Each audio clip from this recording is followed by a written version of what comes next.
नमस्कार मित्रांनो, टेस्टवायझरमध्ये तुमचं स्वागत आहे. काय मग, छातीत धडधड वाढलीये का? श्वास वर-खाली होतोय? अगदी बरोबर, मी समजू शकतो. कारण कॅप राऊंड 3चा निकाल 21 ऑगस्टला येणार आहे. अजून आलेला नाहीये, पण तणावाचं वातावरण चांगलंच तापलंय. आज आपण या एका व्हिडिओमध्ये सुरुवातीपासून शेवटपर्यंत सर्व स्ट्रॅटेजी आणि सर्व शंकांचं पोस्टमॉर्टम करणार आहोत. पण त्याआधी एक खूप महत्त्वाचा अपडेट आहे, जे समजून घेणं सर्वात गरजेचं आहे. निकाल लागल्यानंतर ज्यांना ॲडमिशन घ्यायचं आहे किंवा ज्यांचं ऑटो फ्रीज झालंय, त्यांना 22 ते 25 ऑगस्ट दरम्यान ॲडमिशनची प्रक्रिया पूर्ण करायची आहे. आता तुम्ही म्हणाल, यात नवीन काय आहे?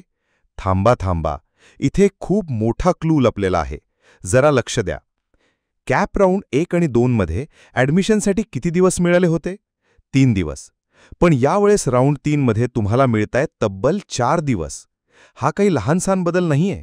सरकार तुम्हाला एक इशारा देतंय, एक हिंट देतंय. हिंट ही आहे की बहुतेक ॲडमिशन्स म्हणजे 95% जास्त जागा ह्याच राऊंडमध्ये भरणार आहेत. म्हणूनच त्यांनी एक जास्तीचा दिवस दिलाय, जेणेकरून जास्तीत जास्त मुलं आरामात ॲडमिशन घेऊ शकतील. याचा सरळ अर्थ असा आहे की जेव्हा तुम्ही राऊंड 4 मध्ये जाल, तेव्हा जागा आधीच खूप कमी उरलेल्या असतील आणि स्पर्धा खूपच तगडी असेल. तर ह्या नवीन माहितीसोबत चला आता आपलं पोस्टमॉर्टम पुढे नेऊया की कुणी काय करायला पाहिजे. सर्वात आधी तो गोल्डन रूल तुमच्या डोक्यात फिट करून घ्या. कॅप राऊंड 3 मध्ये ज्या मुलांचा निकाल ऑटो फ्रीज झालेला नाही, तो प्रत्येक विद्यार्थी ते प्रत्येक मूल कॅप राऊंड 4 साठी 100% पात्र आहे. जर ऑटो फ्रीज नाही, तर राऊंड 4चा दरवाजा तुमच्यासाठी उघडा आहे. पण म्हणतात ना, प्रत्येक चमकणारी गोष्ट सोनं नसतं. पात्र असणं एक गोष्ट आहे आणि राऊंड 4 मध्ये जाणं हा योग्य निर्णय आहे की नाही, ही पूर्णपणे दुसरी गोष्ट आहे. सिनेरिओ 1. टेक ब्रँचचे बादशाह. जर तुम्हाला CS, IT, AML सारख्या टॉप टेक ब्रँचेसमध्ये एक ठीकठाक कॉलेज मिळालं असेल, तर माझं प्रामाणिक मत आहे की तुम्ही जास्त लालच न करता 22 ते 25 ऑगस्टच्या दरम्यान ॲडमिशन घेऊन टाका. कारण टेक ब्रँचेसच्या जागांची स्थिती म्युझिकल चेअरच्या खेळासारखी असते आणि आता तर आपल्याला माहीत आहे की राऊंड 3 मध्येच हाऊसफुल होणार आहे. नाहीतर बेटलमेंटच्या नादात हातात आलेली सीट पण जायची. सिनेरिओ 2. कोर ब्रँचचे खिलाडी. जर तुम्हाला मेकॅनिकल, सिव्हिल, केमिकल, प्रोडक्शन यांसारख्या नॉन टेक किंवा कोर ब्रँचेसमध्ये अलॉटमेंट झाली असेल आणि तुम्ही तुमच्या कॉलेजवर खुश नसाल, तर मित्रांनो, तुम्ही पुढे जायलाच पाहिजे.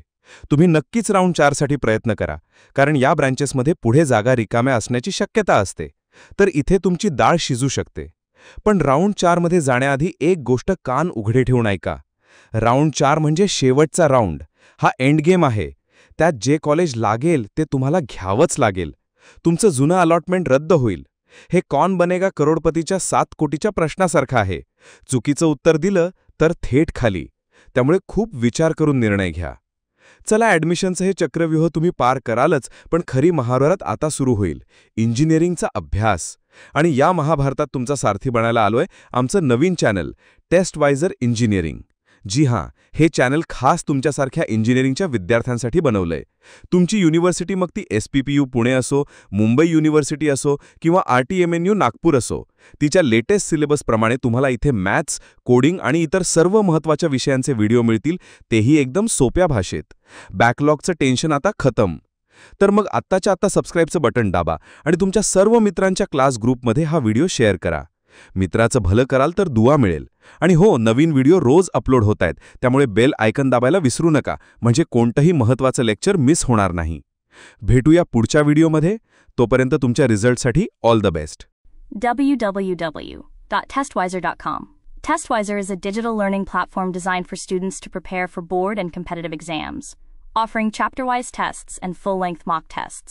Study material like video, PDF notes, DPP, MCQ, theory, and most important, Maharashtra engineering admission counseling across multiple domains.